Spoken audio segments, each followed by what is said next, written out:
चलिए, बहुत बहुत स्वागत है आप चारों मेहमानों का हमारे मंच पर। मैं पूर्वांचल के पिछड़ेपन पर एक नारे की शक्ल में, जैसे बचपन में निबंध लिखते थे ना कि भारत कृषि प्रधान देश है, ऐसा है वैसा है, वैसे ही हम लोग बार बार पूर्वांचल के पिछड़ेपन के बारे में बात करते रहे हैं। क्या पूर्वांचल के पिछड़ेपन की एक बड़ी वजह यहाँ पर शुरुआती समय से ही स्वास्थ्य सुविधाओं का अभाव होना है? क्योंकि मेरी सीमित समझ में किसी भी समाज की तरक्की के दो सबसे ज़रूरी इंडिकेटर शिक्षा और स्वास्थ्य हैं। आप इन दो को दुरुस्त करिए तो आपको हर जगह वो बदलाव दिखेगा। मैं आप लोगों की समझ से जानना चाहता हूँ कि how do you look at it, Purvanchal में स्वास्थ्य की व्यवस्थाएं पिछले 10, 20, 50 साल में क्या रहीं, क्या इश्यूज रहे, और फिर उस पर बात करेंगे कि उसमें क्या चेंजेस हैं, क्या चैलेंजेस हैं। आपसे शुरू करते हैं। आपका क्वेश्चन बहुत सही है। पिछड़ापन का थोड़ा सा असर रहा है, लेकिन मैं बताना चाहता हूँ कि गोरखपुर एक ऐसा ज़िला है जो बहुत दूर दूर तक कवर करता है। नेपाल से लेकर, बिहार से लेकर, यहाँ से 200 से 300 किलोमीटर की सारी कवरेज होती है। और एक छोटे से शहर में इतने दूर दूर इतने ज़्यादा मरीज आते हैं कि हम डॉक्टरों को काफ़ी परेशानी होती है। 2-2, 3 दिन लाइनें लगी रहती हैं, परेशानियाँ ज़्यादा होती हैं। तो पिछड़ापन एक मैं मानता हूँ ये है। और अभी पिछले 4-5 सालों से काफ़ी हेल्थ सुविधाएं बढ़ी हैं गोरखपुर में। आपका एम्स की स्थापना हो चुकी है, मेडिकल कॉलेज का अपग्रेडेशन हो चुका है, और मस्तिष्क ज्वर नाम की बीमारी से जो रूह कांप जाती थी, छोटे छोटे बच्चे को निगल लेती थी, वो काफ़ी हद तक कंट्रोल हो गई है। तो इधर 4-5 सालों में स्वास्थ्य सुविधाएं बहुत तेज़ी से बढ़ी हैं, और मुझे आशा है कि अगले 1-2 सालों में हम स्वास्थ्य पर पूरा काबू पा लेंगे और यहाँ का कोई भी बंदा बाहर नहीं पलायन होगा स्वास्थ्य के लाभ लेने के लिए। मैं शायद अपना सवाल स्पष्ट ढंग से नहीं पूछ पाया, फिर से पूछता हूँ। मैं ये जानना चाहता हूँ, और जब मैं पूर्वांचल कह रहा हूँ तब सिर्फ गोरखपुर शहर या गोरखपुर ज़िले की बात नहीं कर रहा हूँ, मैं पूरे इलाके की बात कर रहा हूँ, जिसमें सारे ज़िले, देवरिया, महाराजगंज, कुशीनगर, मतलब इधर अवध से लेके और आपके गोपालगंज और आगे तक जो जाता है इलाका पूर्वांचल का, उसकी बात कर रहा हूँ। क्या वजह रही यहाँ पर स्वास्थ्य की सेवाओं के बुनियादी ढांचे के लगातार कमज़ोर रहने की? सर, निश्चित ही यहाँ स्वास्थ्य की दृष्टि से या बहुत ही अभी अगर पिछले कुछ सालों में जो जैसा बताया डॉक्टर साहब ने, और थोड़ा इम्प्रूवमेंट ज़रूर हुआ है, लेकिन निश्चित ही यह पीछे रहा है। और अभी सौरभ जी बोले कि दो बहुत ही महत्वपूर्ण चीज़ें होती हैं, स्वास्थ्य और शिक्षा। और मैं अगर अपनी बात करूं, अगर आज कोई एक चीज़ मुझे सुधारने के लिए कहे तो पहले मैं बोलूँगा शिक्षा। शिक्षा वह आधार है, शिक्षा वह आधार है जिस पे हम स्वास्थ्य, भविष्य या कुछ भी हम सोच सकते हैं कि क्या हमारे लिए सही है, क्या गलत है, क्या अच्छा है, क्या बुरा है। अगर हम शिक्षित नहीं होंगे, और यही वजह रही है, अगर आप वैसे पिछड़ापन आप बोल सकते हैं, लेकिन कहीं ना कहीं या तो यहाँ शोषण हुआ है, राजनीति अगर इसे थोड़ी बात करें तो जो भी यहाँ सेवाएं या सुविधाएं स्वास्थ्य की दृष्टि से मिलनी चाहिए थी, यहाँ पे नहीं दी गई, और हम इतने सजग और शिक्षित नहीं हो पाए कि हम समझ पाएँ कि जो प्रॉब्लम है, जो हमें मिलनी चाहिए वो हम मिले। और जैसे अभी स्वच्छता अभियान, जब हम शिक्षित हो जाएंगे कि स्वच्छता ज़रूरी है, निश्चित ही स्वच्छता अभियान का डॉक्टर साहिब सर, डॉक्टर गगन सर भी हमसे वो होंगे कि इसका प्रभाव हम अपने डेली रूटीन की ओपीडी में और मरीजों की उसमें देखते हैं कि जो स्वच्छता के बाद निश्चित ही कुछ बदलाव आया है, स्वास्थ्य में बेहतर हुआ है। तो शिक्षा बहुत ही आवश्यक है, और अगर हम शिक्षित कर दें तो काफ़ी हद तक स्वास्थ्य पे नियंत्रण पाया जा सकता था। और यही एक कारण है जो मैं समझता हूँ पिछले 30-40 वर्षों में जी। इतना। मयंक जी, आपने लंबे समय तक हेल्थ बीट के रिपोर्टर के तौर पे काम किया है। आपने क्या थी ग्राउंड रियलिटी प्राथमिक स्वास्थ्य केंद्रों की, सामुदायिक स्वास्थ्य केंद्रों की, सरकारी अस्पतालों की, निजी अस्पतालों की? देखिए, अगर हम पूर्वांचल को देखें तो पूर्वांचल जो है वो दशकों से जो है स्वतंत्रता के बाद पूर्वांचल ने सबसे ज़्यादा राजनीतिक प्रतिनिधित्व तो दिया, लेकिन जो है सबसे ज्यादा राजनीतिक उपेक्षा का भी शिकार रहा।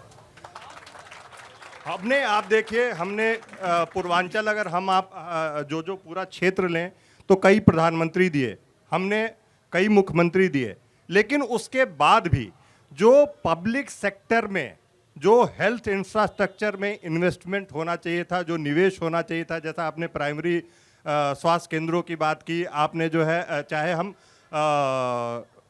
थर्ड टियर की बात करें, स्पेशलिटीज हॉस्पिटल की, उसमें ये दशकों तक नहीं हुआ। उसके पीछे क्यों राजनीतिक उपेक्षा हुई?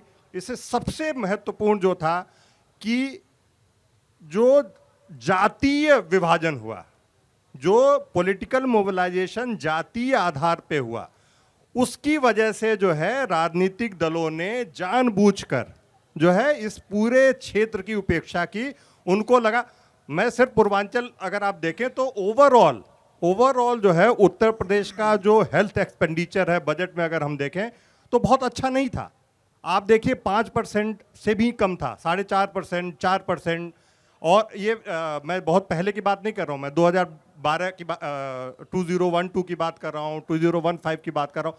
अब धीरे धीरे बढ़ के इस अगर फाइनेंशियल ईयर की हम बात करें, इस वित्तीय सत्र की बात करें, तो हेल्थ एक्सपेंडिचर जो बजटरी एस्टिमेट है वो 6.3% है, जो अब तक का सबसे ज़्यादा है। तो कहीं न कहीं जो है हेल्थ इंफ्रास्ट्रक्चर पे सभी राजनीतिक दलों ने जो है उसको नेग्लेक्ट किया। और हमें ज़रूरत है केवल पूर्वांचल ही नहीं, अगर हम देखिए कई स्टडीज़ हैं, कई सर्वेज ऐसे हैं जो बताते हैं कि जो हेल्थ पे एक्सपेंडिचर होता है, जो स्वास्थ्य सुविधाओं के लिए खर्च किया जाता है, उससे एक बहुत बड़ी जनसंख्या जो है पुनः वापस गरीबी रेखा के नीचे गिर जाती है। और खासकर उनके बस का नहीं है कि वो प्राइवेट जो महंगे कॉरपोरेट हॉस्पिटल्स हैं उसमें इलाज करा सकें, प्राइवेट सेक्टर में जा सकें। आप चले जाइए दिल्ली एम्स में, सड़कों पे पूर्वांचल के लोग अपने नंबर का इंतजार, चाहे वो तपती धूप हो, चाहे वो ठंड हो, चाहे वो बरसात हो, भीगते हुए करते हैं। क्यों करते हैं?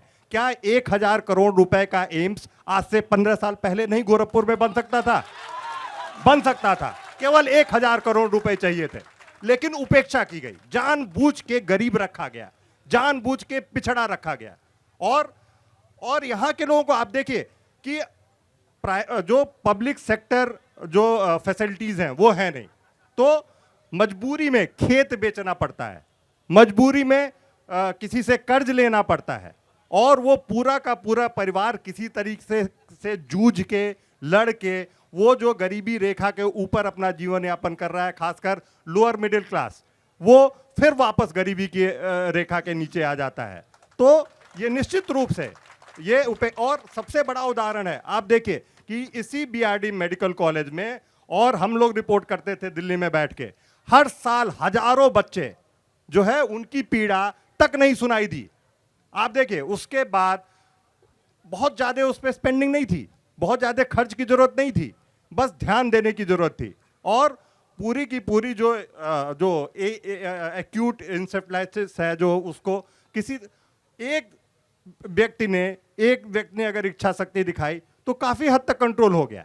आप आंकड़ों पे विवाद कर सकते हैं कि ये कम है, ज़्यादा है, 80% कुछ लोग कहते हैं, कुछ लोग 90% कहते हैं, 95% कहते हैं, लेकिन निश्चित रूप से एक बहुत ही सब्सटेंशियल कमी आई है जेई के केसेस में। और उसके पीछे जो एक जो है पूरा दस्तक, आप लोग तो मुझसे ज़्यादा वाकिफ़ होंगे, जो दस्तक प्रोग्राम था उसकी वजह से कि किस तरीके से जो सारे डिपार्टमेंट्स हैं, मैं एक बस उदाहरण दे के अपनी बात खत्म करूंगा, कि 13 डिपार्टमेंट्स को, 13 विभागों को एक साथ रखा गया कि आप कोऑर्डिनेटेड वे में इस बीमारी पे अटैक करेंगे।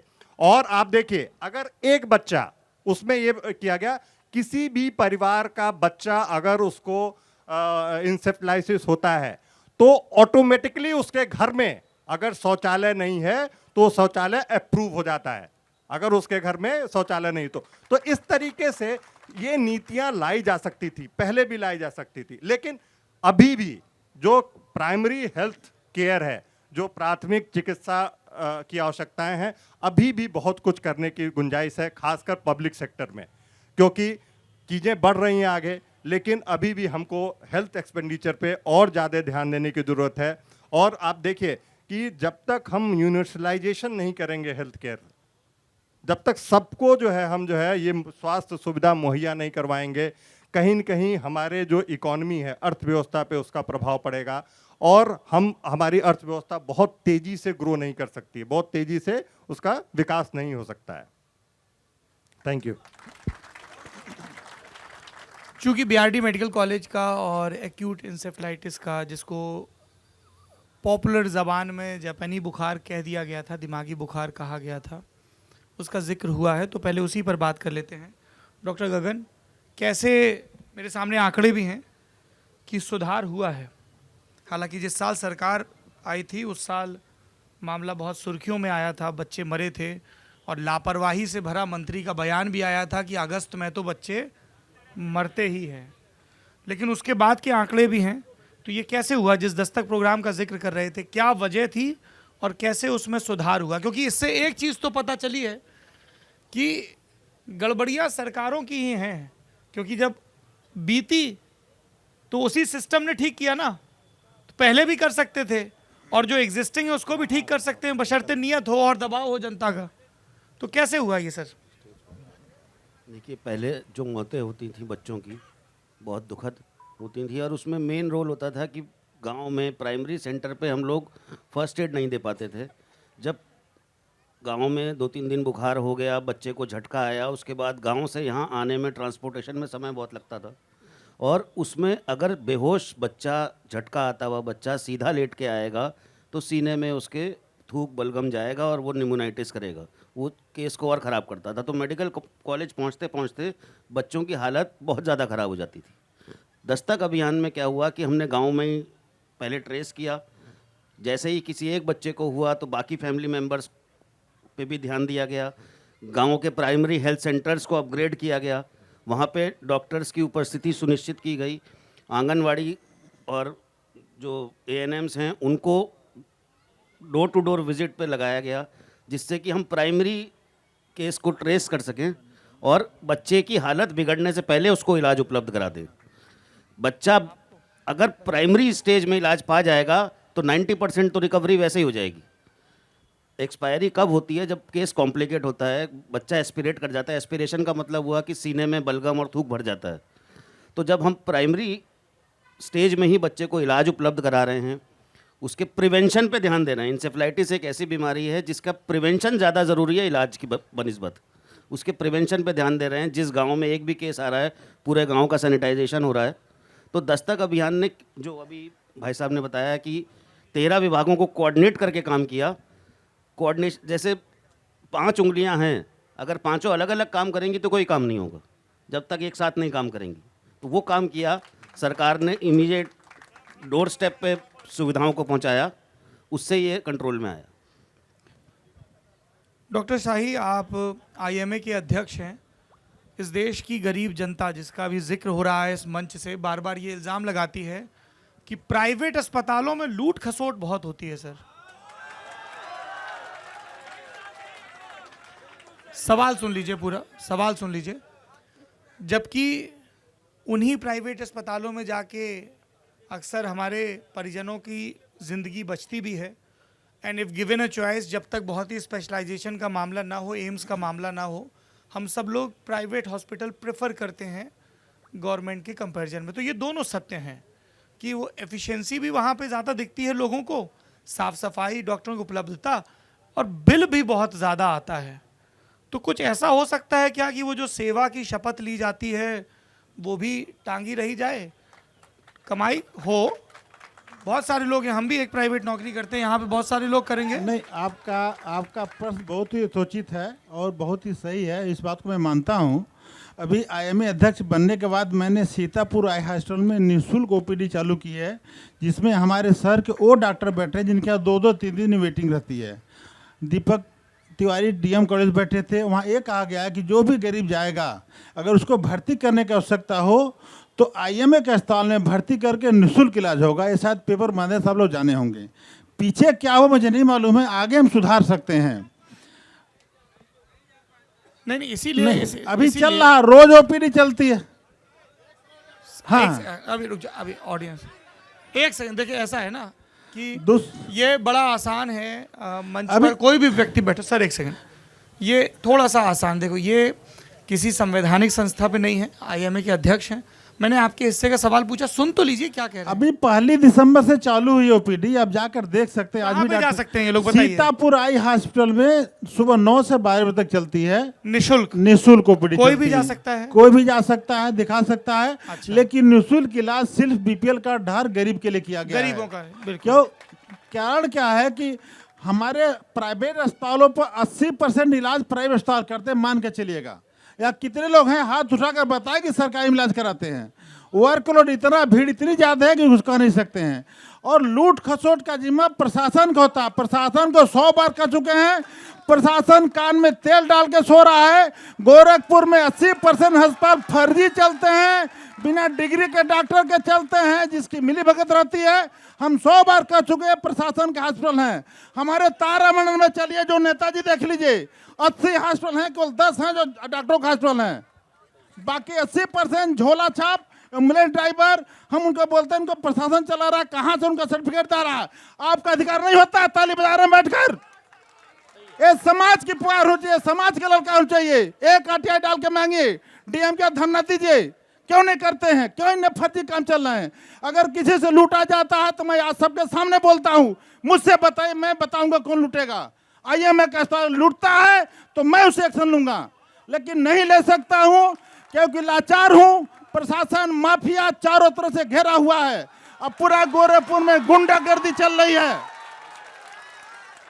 कोरोना काल में देखे होंगे आप लोग, मैं 100 बेड का ऑफर दिया था, लेकिन 30 चला पाया। फर्जी अस्पतालों को लाइसेंस दिया गया। 100 बार बोले। अगर आप लोग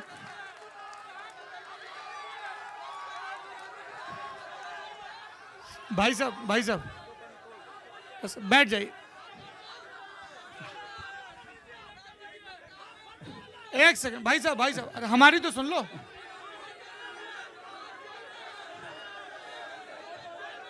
ठीक, अरे हमारी अभी बात पूरी नहीं हुई। एक सेकंड आप, एक सेकंड नहीं, कोई बात, माफी मांगता हूँ। क्या नाम है आपका? अरे नाम क्या है आपका? आप लोग खुद आइए, खुद आगे बढ़िए, इनको रोकिए। भाई साहब आप बैठिए। अरे आप बैठिए तो एक सेकंड, निकलना अरे ऐसे बोल के नहीं, बैठिए।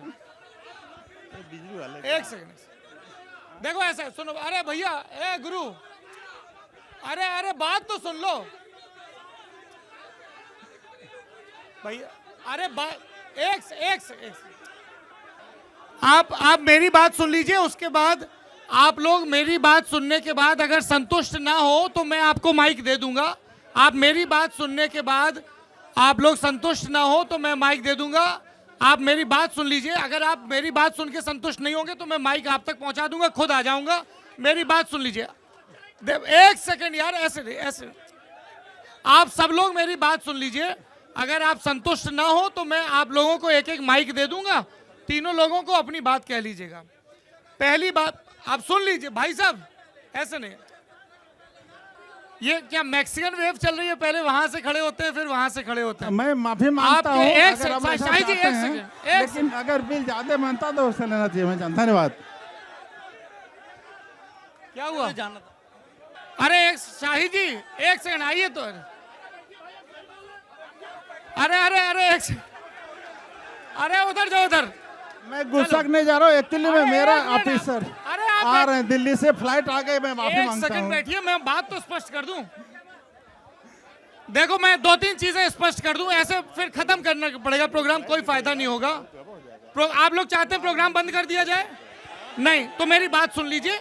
उससे अगर संतुष्ट, मुझे पता है 2-3 चीजें हैं, आप सुन लीजिए। उसके बाद पहली चीज मैंने शुरू में ही कही थी, सुन तो लीजिए पहले पूरी बात। वो कह रहे हैं उन्होंने मुझे पहले कहा, डॉक्टर शाही ने, कि भैया हमको ना जल्दी जाना है, हमारे कोई आईएमए के ऑफिशियल आ रहे हैं। तो मैंने कहा मैं आपसे एक सवाल और पूछूंगा, आपको मुक्त कर दूंगा, बाकी लोग रहेंगे। पूरी बात सुन लीजिए, उसके बाद चिल्लाइएगा, है ना? अरे यार कमाल बात है, सुन तो लीजिए। दूसरी चीज, उन्होंने एक बात कही, ठीक है, उस बात से आपकी असहमति हो सकती है ना? जैसे बात तो सुन लो यार, कमाल है। बंद कर दे प्रोग्राम, फिर जाओ घर। यार ये गलत तरीका है ना, मैं कुछ समझाने की कोशिश कर रहा हूँ। आप कुछ लोगों की सहमति हो सकती है, कुछ लोगों की असहमति हो सकती है, आपने खड़े होकर दर्ज कराई। मैंने आपसे कहा था कि मैं इन दोनों सेशंस में, ये जो हेल्थ का डिस्कशन है और इसके बाद पॉलिटिकल डिस्कशन है, जनता का Q&A रखूंगा। तो आपका जब Q&A होगा डिस्कशन के बाद, तो आप कहिए कि डॉक्टर शाही आपने जो कहा हम उससे सहमत नहीं है। देयर इज अ पार्लियामेंट्री वे। आप सब लोग आगे चल के विधायक सांसद बनना चाहते हैं, है ना, आप अपनी बात कहें, रखें। अगर इस सभागार में बैठे सब लोग एक दूसरे पर चिल्लाएंगे, बस मुझे ईमानदारी से बता दीजिए, जो आपको लगता हो सबसे समझदार, कि सब चिल्लाएंगे तो क्या बात हो पाएगी? नहीं हो पाएगी। देश की संसद में सब चिल्लाते हैं तो हमारा मन दुखी होता है ना, हमारे आपके तो आएगा ना, वो बीच में नहीं होगा ना, बातचीत के बाद। तो ये तो मैंने पहले फिर बीच में बोल रहे हैं, कीमती समय जा रहा है देश के। तो Q&A जब होगा, वो भले ही चले जाएं, इस कैमरे पर तो दर्ज हो रही ना आपकी आपत्ति, ये ऑडियंस तो सुन रही है ना, प्लस और माइनस दोनों। आप सब लोग जो सत्ता पक्ष के समर्थक हैं वो ये कहते हैं कि हमारे राज्य में लॉ एंड ऑर्डर बेटर हुआ, तो यहां भी बेटर रखिए। जो कह रहे हैं नहीं हुआ वो भी यहां बेटर रखिए। हम तो सबकी बात सुनने आए हैं ना। अब इसका एक विकल्प ये, हम कहें चलो भाई उठाओ जोड़ी जांगला आपस में आप लोग भाई, तो इससे कोई समाधान नहीं निकलेगा। सर मुझे बहुत लेट हो रहा है, प्लीज ठीक है। माफी। मैं एक हाँ, बताइए, क्या कहना चाह रहे हैं? लास्ट बात कहना चाहता हूँ कि सबको मालूम है गुंडागर्दी खत्म हुई है, प्रशासन अच्छा हुआ है, कोई छिपा नहीं है। मेडिकल का भी अगर बिल ज्यादा बनता तो सर प्रशासन खत्म करेगा। मैं करवाऊंगा, मैं कराऊंगा। और अगले बार सब लोग जानते हैं कि गोरखपुर काफी आगे बढ़ा, पहले मैं बोला हूँ, लेकिन एक कुछ बिल ज्यादा बनाते हैं, वो भी सही हो जाएगा। मैं आ गया हूँ, अभी आया हूँ, सब कर दूंगा, आप लोग टेंशन मत करिए, कहीं कोई ज्यादा बिल नहीं बनेगा।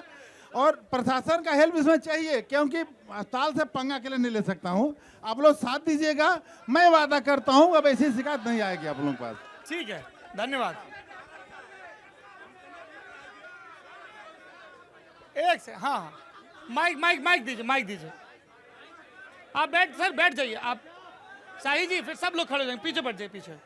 हाँ, मैं डॉक्टर शाही ने पहले ही कहा था कि उनको बीच में जाना पड़ेगा। अगर आप लोगों की इजाजत हो तो मैं इस बातचीत को आगे बढ़ाऊं। हाँ, बढ़ाएं आगे, ठीक है। Thank you sir, thank you so much. एक कुर्सी हटा लीजिए।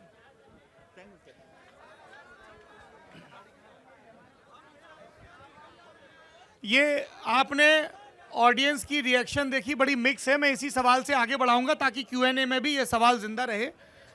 प्राइवेट हॉस्पिटल्स को लेके पब्लिक की बड़ी पोलराइज्ड ओपिनियन आती है।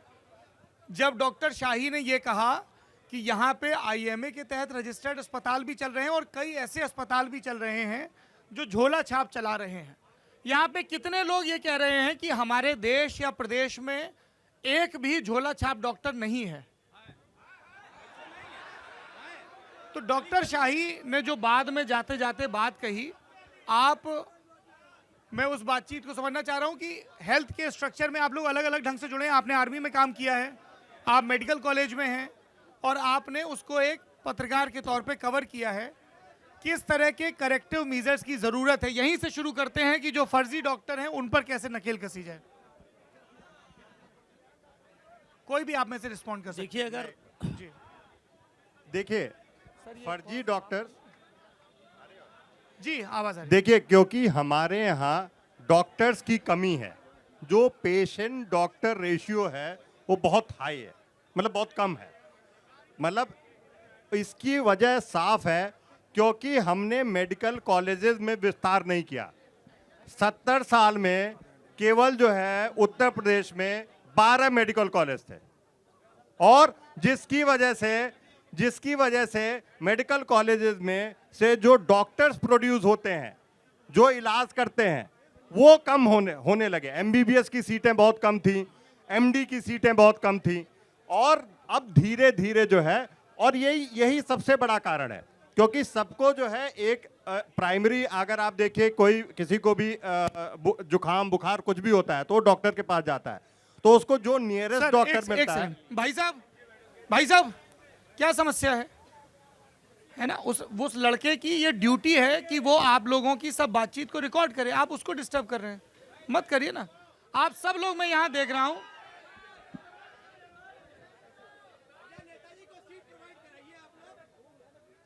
नेताजी जनता जी का सम्मान अर्जित करें, वो ज्यादा जरूरी है। हाँ, बस उनको डिस्टर्ब मत करिए। हाँ जी, प्लीज कंटिन्यू। हाँ, तो इसी की वजह है क्योंकि हमारे यहाँ डॉक्टर्स की कमी है और स्पेशलिस्ट की कमी है, और इसी वजह से हम देखते हैं कि ढेर सारे जो है, और झोला छाप डॉक्टर जो हम बात करते हैं, क्वैक्स की बात करते हैं, बेसिकली वो या एकदम अनट्रेंड नहीं है। कुछ जो है, जो पैरामेडिक्स में ट्रेनिंग है, जो पैरामेडिकल स्टाफ है, वो प्रैक्टिस करने लगते हैं एज अ डॉक्टर। निश्चित रूप से उनको ये कोई अधिकार नहीं है कि लोगों के जीवन के साथ वो खिलवाड़ करें। दूसरा जो हम देखते हैं कि कोई आयुर्वेदिक डॉक्टर वो होम्योपैथ प्रैक्टिस करने लगता है। तो इस तरीके से जो डॉक्टरों की कमी है, खासकर जो एलोपैथिक सिस्टम में है, एमबीबीएस की कमी है, एमडी की कमी है, उस वजह से ढेर सारे आप देखेंगे कि जो है डॉक्टर्स जो है, ऐसे जो क्वैक्स हैं, झोला छाप डॉक्टर हैं, वो हर जगह पाए जाएंगे। केवल पूर्वांचल में नहीं, केवल पूर्वांचल में नहीं, केवल पूर्वांचल में नहीं, हर जगह वैसे आपको मिलेंगे झोला छाप डॉक्टर। उसके बेसिक रीजन यही है। डॉक्टर अमित, पहले तो मैं आपकी बात को थोड़ा सा ऑब्जर्वेशन है, जो जनता के गलत धारणा, या तो आप कह सकते हैं लोगों के अंदर ऐसा भरा गया, या मीडिया या पॉलिटिक्स या जो भी, ये जो अगर अभी डॉक्टर साहब बोल के गए हैं कि कुछ सही डॉक्टर्स हैं और कुछ चोला छाप के हॉस्पिटल चल रहे हैं, तो फ़र्क क्या है? बेसिकली हॉस्पिटल वो भी है, हॉस्पिटल वो भी है। जो डॉक्टर का हॉस्पिटल होंगे, जो एक्चुअली ओनर होंगे या उसको पूरी तरह से रन कर रहे हैं, वो इलाज का पार्ट भी देखेंगे, मैनेजमेंट के पार्ट पे भी ध्यान रखेंगे, मरीज के जेब पे भी ध्यान रखेंगे। ये बेसिक फ़र्क है। अगर लूट की बात है या गलत धारणा, मैं आपसे रिक्वेस्ट कर सकता हूँ यहाँ इस मंच पे, ये गलत धारणा भरी गई है। तीसरी बात, सेवा का शपथ आपने बोला, बिल्कुल सही है, हम लिए हैं, करते हैं, और लेकिन अगर ये भी बात है, सेम वही रिजल्ट हमें मिलना चाहिए आपसे भी हम उम्मीद करते हैं। मरीज एक आता है हमारे वहाँ, कोई गारंटी नहीं ले सकता, और मैं बता दूं कि कई बार ऐसी सिचुएशन आती है कि मरीज ठीक होते होते सडन कुछ हो गया। कई मरीज ऐसे होते हैं जो बिल्कुल ऑलमोस्ट जाने वाले होते हैं, डेड वाले होते हैं, वो भी ठीक हो जाते हैं। तो बहुत सी अनप्रेडिक्टेबल, जिसको हम भांप नहीं सकते, और वो चीज़ कोई नहीं भाग सकता, नहीं हो सकता है। एज ए डॉक्टर, कोई भी चिकित्सक, कोई भी डॉक्टर यह सोच ही नहीं सकता है कि उनका मरीज खराब हो या ठीक ना हो। पैसा 19-20 लग सकता है, मैं मान सकता हूँ, कहीं आप 100 रुपये में करोगे, कहीं 150 में करोगे। आप 5 स्टार में रहिएगा तो 5 स्टार का देना होगा, और ढाबा पे खाइएगा ढाबा का देना होगा। बहुत क्लियर है, इसमें कोई 5 स्टार खोला है तो वो केवल सेवा के लिए नहीं खोला है।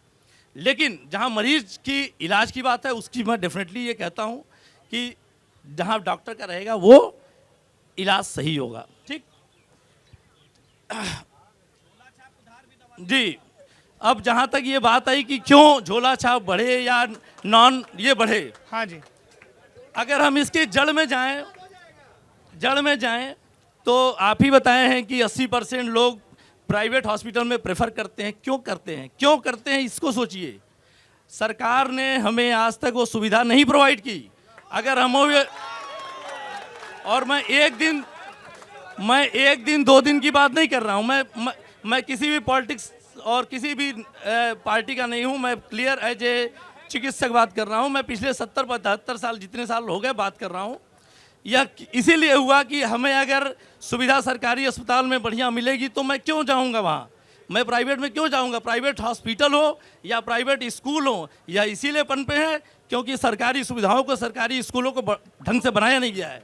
नहीं तो, और हमें भी दुख होता है, कई बार हम लोग के सामने ऐसे मरीज आते हैं, दुख भी होता है कि जो मरीज पेएबल नहीं होते हैं और उनको करना पड़ता है, हमें छोड़ना भी पड़ता है, छोड़ भी देते हैं। ये सब चीज़ आप लोग को नहीं बताई जाती होगी, और ना प्रोजेक्ट किया जाता है, ना हम प्रोजेक्ट के लिए करते हैं।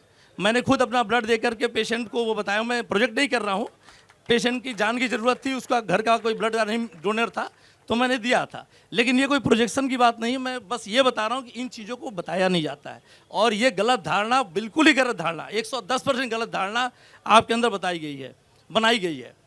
और मैं कह रहा हूँ, कोई भी एक आदमी जो नॉन मेडिको हो, 1 घंटे के लिए आप किसी सरकारी अस्पताल की इमरजेंसी में खड़े हो जाइए, दिखा दीजिए खड़े दे करके। किसी भी 1 रात की इमरजेंसी ड्यूटी कर लेगा, जिस पैसे पे करना चाहिए मैं करूँगा। इमरजेंसी ड्यूटी की बात कर रहा हूँ मैं। ठीक है, ये बनने के लिए, करने के लिए आपको त्याग देना पड़ता है।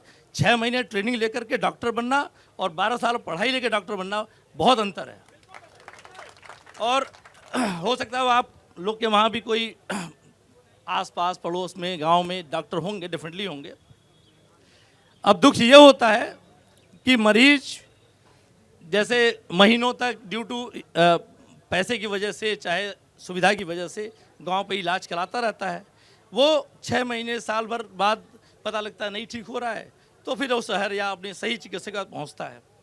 अब इसमें 2 चीज़ों का फ़र्क है। ये मैं इसलिए बता रहा हूँ केवल कि अगर किसी एक को भी, 10 को भी ये समझ में आ जाए बात, तो शायद आप लोग जागरूक हो जाएं। जागरूकता बहुत ज़रूरी है।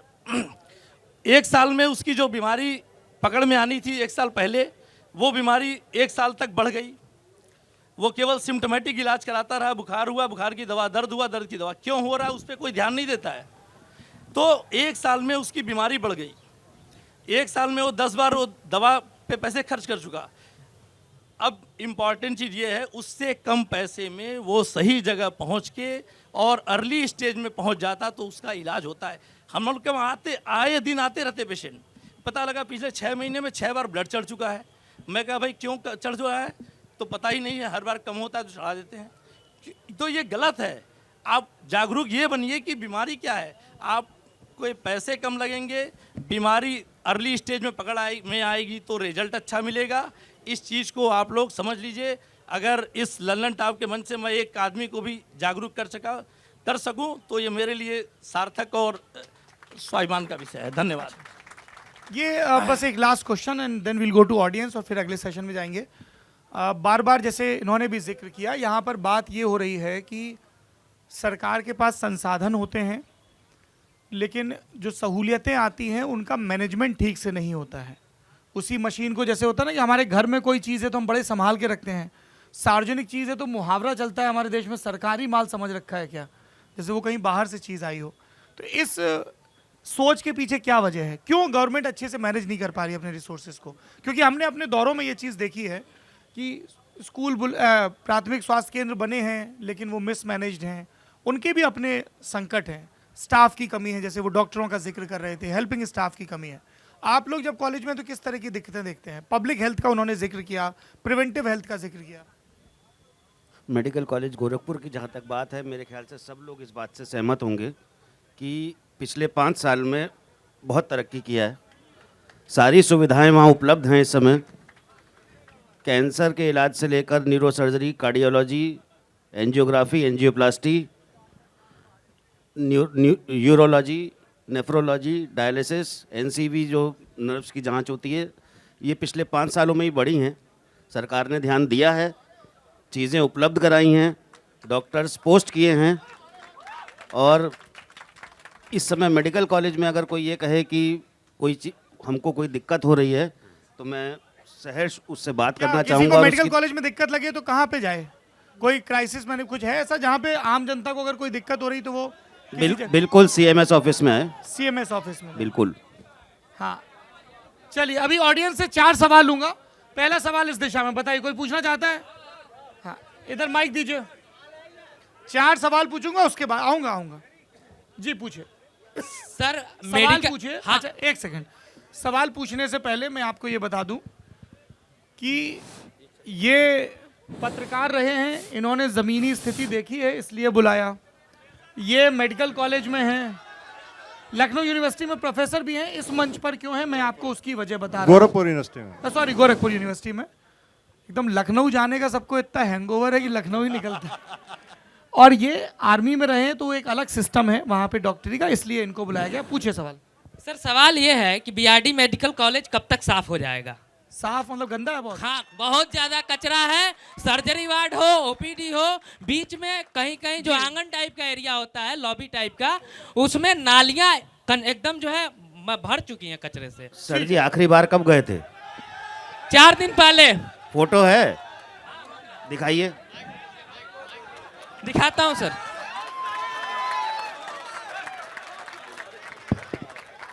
क्या हो गया भाई इतनी देर में? अच्छा नहीं, आप आइए। उनका सर ये कहना है कि BRD मेडिकल कॉलेज साफ नहीं रहता है, इस पे कुछ कहना चाहेंगे आप?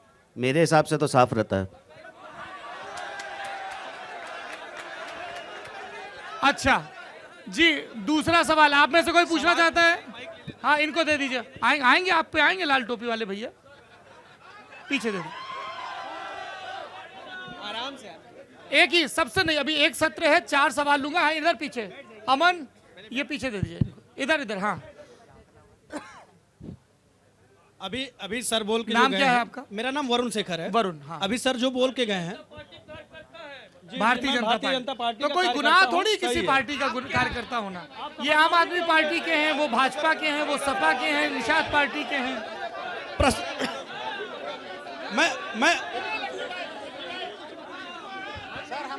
मैं कुछ बोल ले भाई कमाल साहब, है यार, आप लोग कुछ बोल लें। खुद ही अव्यवस्था कर रहे हैं। हाँ, अभी तक सर ने जो डाटा बताया, जो सांख्यिकी सर ने बताया है, भाई ये पूरा परिचय मेरा जानना चाहता हूं। मैं परिचय दे दूं, उसके बाद मैं आपसे प्रश्न कर नहीं, लूंगा। हमें परिचय नहीं चाहिए आपका। ये बोल रहे हैं। आप भाजपा नहीं, हमें नहीं चाहिए। उन पे रिएक्ट मत करिए ना, आप अपनी बात कहिए। गोरखपुर में सर, गोरखपुर में अभी सर ने भी उस चीज को बताया है। पूर्व की सरकारों की देन थी कि हमारी स्वास्थ्य व्यवस्थाएं लचर थी। वर्तमान में मेडिकल कॉलेज अपग्रेड हो चुका है। एम्स पे शहर की जो भीड़ थी वो एम्स की तरफ मूव कर चुकी है। हमारे यहाँ वरुण दो मेडिकल वरुण, कॉलेज एक हमारे सेकंड, यहाँ एक सेकंड। बन चुके हैं। एक सेकंड, देखिए आप, ये सेशन है सवाल जवाब का। जी अभी आपके अगले सत्र में भाजपा के नेता आएंगे, वो ये सब बातें कहेंगे, सर, भरोसा रखिए। एक आरोप लगा कि आईएमए के अध्यक्ष जी अभी गए आईएमए हैं। के अध्यक्ष ये जी, कह के अभी- गए हैं, अभी गए हैं। सुन तो लीजिए।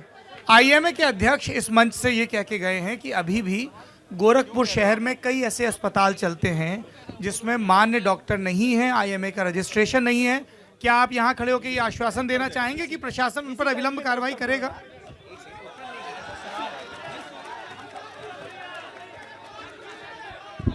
ये प्रशासनिक बातें हो गई हैं, लेकिन सीधे सीधे आरोप मर देना, उस पर वो सफाई भी दे गए ना कि मेरा वो आरोप डॉक्टर मर नहीं देना, है। उस पे हम लोगों ने देखो ऐसा होता है, एक होता है कि उन्होंने कुछ बोला, आपने कुछ, और अगर किसी को शहर की चिंता है, कोई आपको बता रहा, जैसे इन्होंने कहा कि मेडिकल कॉलेज में गंदगी है, अगर इनको चिंता होगी, इनको चिंता होगी, दोनों लोग बैठे जहां गंदगी है उसका समाधान निकालिए। अभी अगले सत्र में, राजनीतिक सत्र में, नहीं सर, नहीं, हाँ बताइए क्या सवाल, इनको दीजिए। हाँ, एक सेकंड माइक में सौरभ जी, मैं आपको धन्यवाद देता हूं, लेकिन जितनी भी है, एक सेकंड भैया, ये सारे अपराध जितने होते हैं वह पूंजीपतियों और राजनेताओं के गठबंधन में संरक्षण में होते हैं, जिसका परिणाम है वह नेता को चंदा देता हो, लूटता है, चाहे अवैध हो चाहे वैध हो। निजीकरण देश की सबसे बड़ी खराब व्यवस्था है। अब सभी लोग व्यवस्था है, ये मजदूर हैं, इन मजदूरों की आवाज, आप भी मजदूर, ये भी मजदूर, हम भी मजदूर, सारे मजदूर, लेकिन मजदूरों का खून पी करके ये पूंजीपति और राजनेता सब देश के भ्रष्ट हैं। चारित्रिक पतन हो गया है। हाँ, वही बस। देश के राजनीतिक नेताओं ने बस, हो गया, संरक्षण हो किया, गया। जिसका सर, परिणाम अरे है- एक माइक, एक सेकंड, हमारे देश के नौजवानों को शिक्षा नहीं दी गई है। शिक्षा का परिणाम अगला माइक उधर सवाल। हाँ, एक बस, हाँ वो आखिरी सवाल उनको दे दीजिए, एक, उसके बाद अगले सत्र में, हाँ उनको दे दीजिए। क्या माइक एक ही है क्या हमारे पास? तो फिर वहां भेजिए ना लोगों को। हाँ, सवाल पूछिए। सर्वप्रथम मैं लल्लन टाप को स्वास्थ्य के मुद्दे पर यहाँ बहस कराने के लिए बहुत बहुत धन्यवाद देता हूँ। सवाल मेरा सवाल यह है कि अभी आईएमए के अध्यक्ष जी ने कहा कि गोरखपुर में फर्जी डॉक्टरों के नर्सिंग होम धड़ल्ले से चल रहे हैं और अपराधी इन हॉस्पिटलों के जो संचालक हैं वो हिस्ट्री सीटर से लेकर गैंगस्टर तक हैं। अगर वो आईएमए के अध्यक्ष हैं और जिस तरीके से कोरोना काल में हाईकोर्ट ने बनाई हुई कमेटी ने कई अस्पतालों पे जब कार्रवाइयां की हमारी शिकायत पे, कई लोगों के रुपए बाई चेक वापस हुए, जहां एडमिटेड फैक्ट था कि हमने हॉस्पिटलों फर्जी हॉस्पिटलों ओवर चार्जिंग किया था, तो यहां तमाम जो बैठे हुए हैं स्वास्थ्य विभाग से लोग, नहीं, इसमें स्वास्थ्य विभाग से कोई नहीं। तो ऐसे लोगों पर शासन प्रशासन या आईएमए के अगले सत्र में पूछेगा। आईएमए के जो अध्यक्ष हैं वो, तो ऐसे लोगों पर एफआईआर क्यों नहीं कराया जा रहा है? आईएमए को करवानी चाहिए। सर, हाँ, आईएमए को कह रहा हूं ना, आईएमए को करवानी अरे मैं चाहिए। कह रहा हूं ना जो कि- आईएमए के अध्यक्ष बने बैठे हैं, एक ये और बड़ी एक- समस्या है जिसके हाथ में माइक- सर, दूसरा मामला ये है, एक ही सवाल, उसके बाद अगले सत्र। ये इतनी प्यारी जनता है कि जब तक माइक नहीं मिलेगा भैया हम पूछेंगे एकदम प्यार से, आओ बहेलिया आया, और एक बार हाथ में माइक मिल जाए, हाँ सर सर सर, सर बैठिए, बिल्कुल बिल्कुल, अच्छा बैठिए बैठिए, अगले सत्र में चलना है। ये स्वास्थ्य सत्र की बातचीत हम यहीं पे रोकते हैं। आप लोगों का बहुत बहुत धन्यवाद, थैंक यू सो मच।